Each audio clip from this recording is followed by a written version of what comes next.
खंड ख रचनात्मक लेखन खंड, जिसमें कुल 20 अंक हैं, उसमें प्रश्न 4 में बोला गया है कि निम्नलिखित अनुच्छेदों में से किसी एक विषय पर संकेत बिंदुओं के आधार पर लगभग 150 शब्दों में अनुच्छेद लिखिए। ये इसमें 5 नंबर आपको मिलेंगे।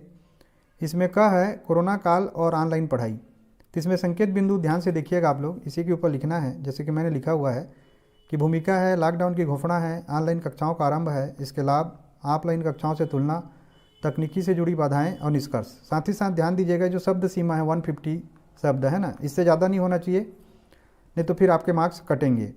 तो चलिए इसको देखते हैं। तो सबसे पहले लिखेंगे शीर्षक को कोरोना काल और ऑनलाइन पढ़ाई। फिर इसका पहला बिंदु है भूमिका।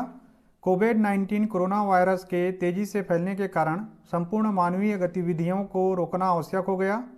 संक्रमण से बचाव का एकमात्र उपाय लॉकडाउन था।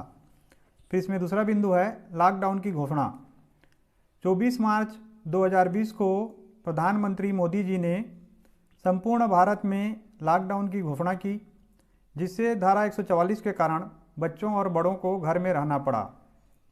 फिर तीसरा बिंदु है ऑनलाइन कक्षाओं का आरंभ।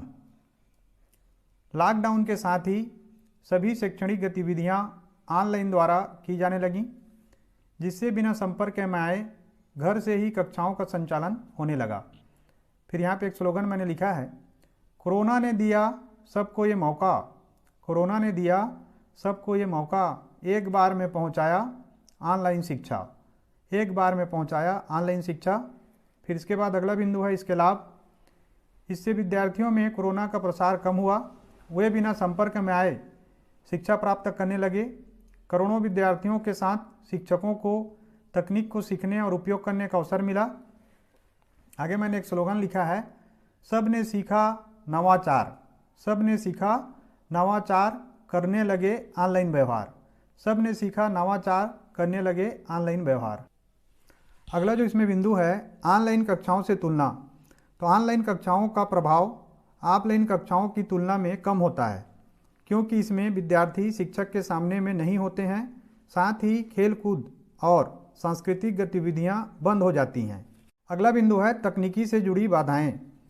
हमारे देश में सभी विद्यार्थियों तक नेटवर्क, मोबाइल और अन्य ऑनलाइन के साधन उपलब्ध नहीं हैं, जिससे निर्धन और दूरस्थ अंचल के विद्यार्थियों, विशेषकर बालिकाओं पर ऑनलाइन शिक्षा का अनुकूल प्रभाव नहीं पड़ा है।